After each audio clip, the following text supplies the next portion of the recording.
Alex Atwood, welcome to the conversation today. It's a pleasure to be here, John. Thank you for inviting me. Yeah, it is a pleasure. You're joining us from the Orlando area. I'm south of Salt Lake City in Utah. And today we're going to be talking about gig work trends and how companies can leverage gig workers while being fair to them.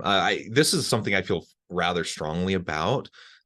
Just generally, not exploiting workers is something I feel very strongly about. And because the Yes. landscape of work is shifting and we have more and more gig workers, this is an important question that we need to explore, and it's kind of a new horizon. There's been gig workers around for forever, but the prevalence of gig work and freelance work and people who are not traditional employees of organizations has just grown so rapidly in recent decades that it's becoming harder and harder for us to make sure that we're taking care of people the way we might expect everyone to be taken care of. Yeah, I mean, this is an industry. Well, now it goes by gig work, right? But the idea of temporary staffing of temps has been around since the industrial age, right? I mean, when their companies needed a workforce that was malleable, and more importantly, when people wanted to enter the workforce, one of the options they had was taking temporary jobs, and these jobs served as an on ramp to people to be able to get careers going for themselves, and it also always served as a way for companies to be able to mitigate all types of things like cyclical adjustments in their in a particular market capacity, or for manufacturing there's just such a need to be able to ramp up and ramp down as needed. So it really was a win-win situation. You have people that want to be able to get into the workforce. You want to have another on-ramp. The temporary staffing industry a lot of the times gave the opportunity for companies to try people out before they actually take a full-time permanent job, and it gives the same option for the person taking the job. So I think what's happened is as technology has started to evolve and people have started to have literally in the palm of their hand the ability to make money on demand, it's now turned into a gig economy. Not to say that the temporary staffing industry still isn't alive and well, but they're sort of melding together a bit. And so my background specifically comes from years in the temporary staffing industry, not just Mm. myself, but my parents go all the way back to the early 1970s, specifically in industrial staffing. My father had a staffing agency that he started with my mother. My grandfather, when he came from the old country, started a staffing agency. And so almost everyone in my family had that. And, it's not too surprising that I worked as a temp when I was a high school student.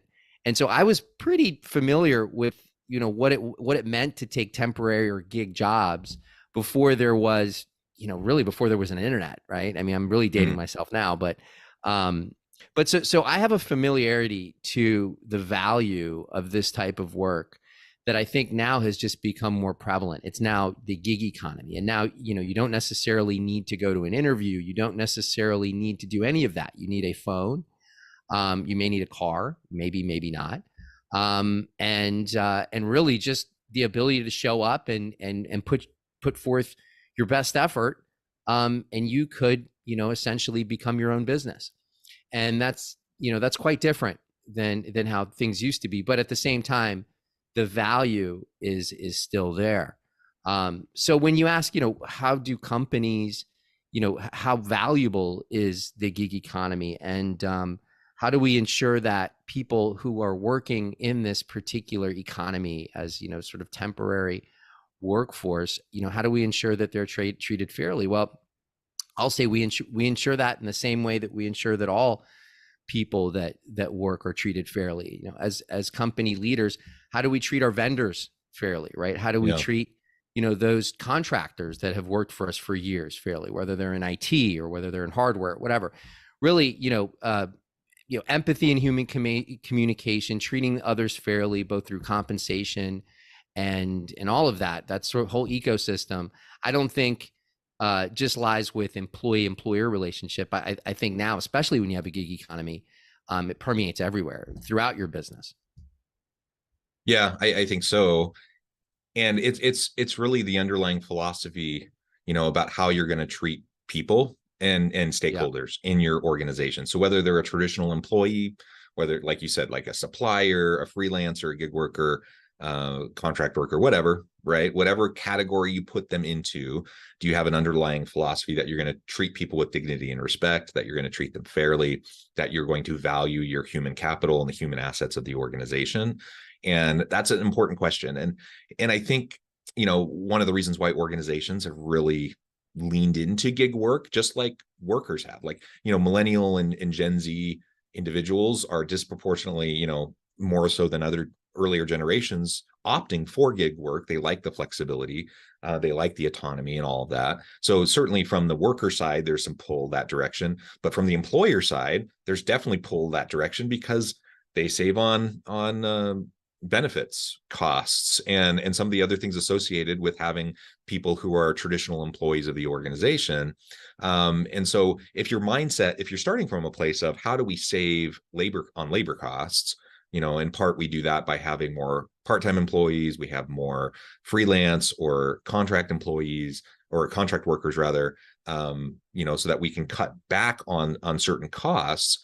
I think that doesn't necessarily mean then that you're going to jump to, I'm going to take advantage in every way I possibly can, these gig workers, but it's also not that far of a step that direction unless you're careful. So we have to stay true to like what our core values as an organization are. If we value people, if we value our employees, let's remember that we also need to be valuing our gig workers, our contract workers, our suppliers, everyone who's in the ecosystem of our organization. All the people involved need to be treated fairly. One of the things that's super interesting to me is just seeing how this is playing out in both the court of public opinion and actual courts. So, for example, in California, just recently, there was a pretty high profile case where essentially you have some of these rideshare apps where the drivers are saying, hey, we're employees, we're treated as gig workers, we don't have benefits, we don't have protections, we don't have any of these things that traditional employees have, but we're, for all extents and purposes, like treated like employees. We have the expectations of employees, etc. And so it goes to court, and essentially, California, which tends to have more progressive liberal employment laws, still sided with the companies. And so it's super interesting to see how this will continue to evolve. I think we're just at the tip of the iceberg here, and it's because it's just so new. Like the prevalence of this is so new that I suspect in the next 5 to 10 years that we're going to see more and more discussion around this, and probably some public policy and even some legal decisions, if not flat out legislation around how we approach gig workers. I'm wondering if you have any thoughts around the gig economy employment law kind of landscape, and how that might be hurting gig workers, what might need to change there in order to level the playing field a little bit. Yeah, well, there's a couple of things. Traditionally, gig workers, whether they're temporary employees and independent contractors, any of that, they usually command somewhat of a higher premium pay rate than their counterparts that are permanent employees or full-time employees. And now I say this specifically in the staffing industry, specifically focusing on more of the blue collar, more of the industrial types of roles that I've staffed for many, many years. And the reason is because frankly, they don't have the benefits. They don't have the same commitment a lot of the times to a particular job.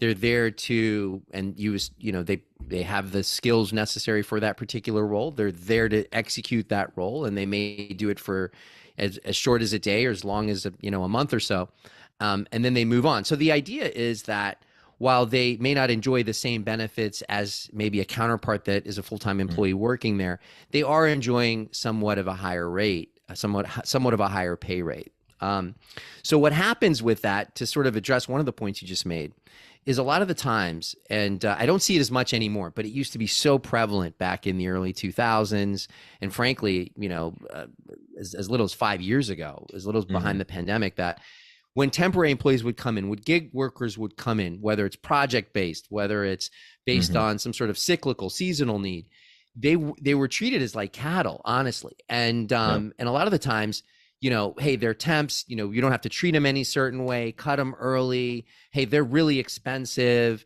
And bifurcating the full-time employees from those temporary employees. And a lot of the times, some of the people that would work at a particular job site would see some contractors coming in, and inevitably they'd maybe discover that those folks were getting a couple of dollars more per hour, and there'd be some dissension there, and that would turn into something that wasn't necessarily productive, wasn't necessarily healthy in the workplace. What I think I've found now, and I've been actually working on this for years, how do we somehow give some sort of benefit, some sort of access to healthcare to those who are working in different companies, different jobs, different, particularly, potentially different roles, which is extremely difficult for for a staffing company or a gig economy company that's primary driver is to be able to accommodate the needs of multiple companies across multiple industries. And when companies are extremely price sensitive, as they always are, they're not always willing to necessarily pay a premium for staff coming in because, hey, they happen to have insurance, right? They're not necessarily happy to do that. So you find yourself in a position where, okay, how do we begin to really treat our employees, and my company Gravy Work would have all of its, and my background as a in the staffing industry has always been W-2 employees. That's just kind of the way it ran. How is it that we can provide some sort of benefits and still be able to be feasible as a company, right? How do we somehow include these benefits into a margin that already is sort of slim, specifically in the industrial side of things? And so what we find is, well, there's different programs, especially these days, where they have benefits programs that are lower cost, but they still give access to some healthcare options that are sort of premium. Those are coming out now. There's also really what I've done is where, as much as we can, we want to be able to provide access to actually healthcare benefits.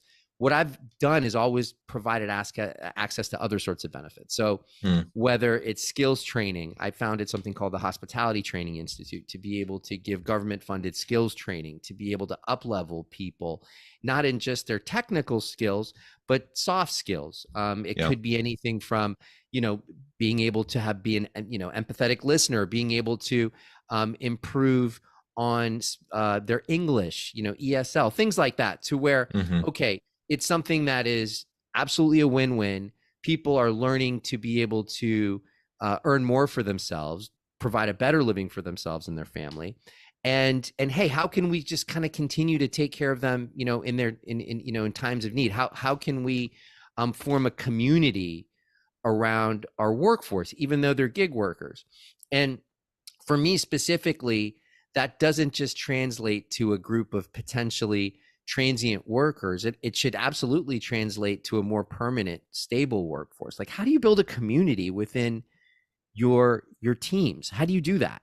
And if you can do it for a gig economy platform, if you can do it for a group of workers that are working in different locations, potentially doing different roles at different pay rates every day, then you can absolutely do it in all sorts of companies. And that's sort of what we put together. So how we do that is, finding ways for people to actually connect in person with each other. And then actually, instead of sort of trying to instill a company philosophy or trying to push out, maybe a new feature on our particular platform, really having a quorum, a forum, really understanding, hey, what's important to you? What's happening in your world? What is it that we can do to somehow support what you're up to? Right. And so that's initially where a lot of the training programs we had put together come from. And that's where I think, and there are different healthcare, companies, especially startups happening now that really want to address this problem. But that's where the creativity comes in. You sort of listen to what's happening in the workforce's lives, what their needs are, and then you start to find solutions to those things. And building community, I think, is really key there. And the good news is, I think leaders and companies in corporate America are starting to wake up to this. Mhm. specifically after the pandemic, which has decimated the hospitality Yeah. industry and other industries, which just needed those service level devoted employees. Um, they just realized that, hey, employees are not just some commodity. These people have needs, and guess what? Profits are healthy when you have people that are healthy and happy to be there, and you retain more people. So it's all of like the basics of running a good company come with devising ways to be able to build community around your workforce, be them gig workers or full time, quote unquote permanent employees. Although I don't know exactly what a permanent employee. I don't think there's anything permanent Right. necessarily in Yeah. employment, but yeah. Yeah. Well, and I like how you frame it as your workforce. We because a lot of times we talk about our employees, and then you have these other categories. Oh, the contract workers, the freelance gig worker, people. And you're right. In a lot of organizations, they're treated differently, very differently. And so, like, let's start to wrap our mind around our workforce. And then that includes everybody. That includes all the different categories. And so, you know, if I'm running a project and I have some people who are on my staff who are like traditional employees, but I also have some contract people, maybe distributed people from other parts of the world, whatever. If I'm trying, like you said, try to build community, try to make community a sense of belonging. When you do that, it raises the level of output from everybody. You're going to have better stuff. You're going to have better projects, better solutions. You're going to innovate and create more. People are just going to be more motivated. They're going to be more productive. All of the good positive outcomes that we talk about in treating your employees well for employee engagement and such, it applies to freelance and gig workers and contract workers just the same.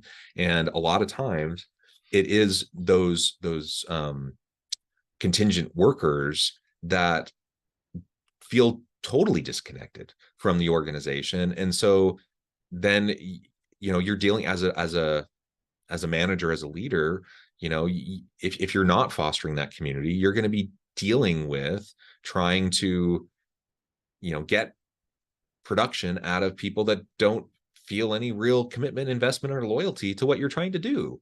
And of course, that's what we want. We want everyone to be committed and loyal. And whether we have designated people, as freelance gig workers, or perhaps that's what they prefer. Maybe they don't want to be a traditional employee. They want to be, work on a project basis. They want to be a gig worker. Fine, but let's still keep that interaction in a similar way where we just treat everyone in our workforce as part of the team. Team members. We don't have to think differently about people from the different groups they might come from. I agree. And this brings to mind something recently. I've been doing a lot of traveling. And so as such, I've been taking lots of rideshare Yeah. types of, trips, and jumping on lots of shuttles, whether they're rental car shuttles or, airport shuttles or what have you. And one thing I noticed, actually recently, just a couple days ago, I got into a ride share, and the person who was driving, an independent contractor, right, a gig Yeah. worker. When I got in, he had like hand wipes in the back. He had bottles of water. He asked if the smell was okay. I asked if there a particular type of music I wanted to listen to. And so he really took pride in his car and what he was doing. I took notice of that. And this is a gig worker, but ultimately he's representing that rideshare company to a great degree, right? And then I was dropped off at the airport, or what have you. I think I had to get on an airport shuttle, and then I jumped on an airport shuttle, and the airport shuttle driver just seemed angry. Like, he didn't seem like he wanted to be there. And I remember I was standing there, and he kind of like shuffled through the front, and I said, "Hey, am I going to gate whatever?" And he was like, "I don't know, I think so. See you later." And so at the end of the day, look, I mean, we're all human beings. These are all human beings, right? And some really take pride in a service they're delivering, and they take pride in themselves, maybe. And then others might be feeling as though they're working for a monolith. They might be, their voice doesn't matter, or maybe just a Yeah. bad day, and who cares? This is kind of what I do. This stuff shows up, whether it's gig work or whether it's employee, Yeah. right? It really is starting to really understand. I mean, what I think is you really just have to build a connection with the people that are working, that are there. Like what is it? Maybe that shuttle driver maybe truly did have a bad day, and this was just, Yeah. this was a one-off for him. Or maybe he just, maybe that job isn't what he's necessarily looking for anymore. Maybe there's something else he could potentially do and he just feels stuck. I don't know, right? But at the end of the day, it's up to the employer or up to the company that is hiring, or that the platform that the individuals are working on, to be able to build that bridge. And that's Yeah. just going to provide a better experience for that person and for whoever's using that service or that product, right? And it's not easy, but it really does take leadership to be open to that and to do something differently. Like, how do we actually connect with our workers outside of, the pay per hour or the transaction that worker happens to be performing. And companies aren't used to doing that. And so I think though, that specifically with Gen Z and moving forward, I think more people, just realize they have more options, and they want their companies to be aligned with their values, or they want their companies to understand them a little bit more. I think that's just something that's happening in sort of the zeitgeist. Yeah. So companies have to evolve, or I think they're just going to not be able to connect with their workers. And that's just the way it is. Yeah. And you are in danger of falling into irrelevance in the labor market, right? Totally. We have a tight labor market. We have skills gaps, particularly in STEM fields and healthcare. Like there's a variety of places where we just don't have enough people who have the skills necessary. And if you have good people that work with your organization, whether they're a traditional employee, a contingent worker of whatever shape or size, and they're good, you can't afford to lose them. You got to treat them as part of the team, and you want them to continue to contribute to your organization, because people have options. We need to make sure that we lean into this so we stay relevant in the labor force, so that we can have the people that will help us do good, cool stuff to take to the market.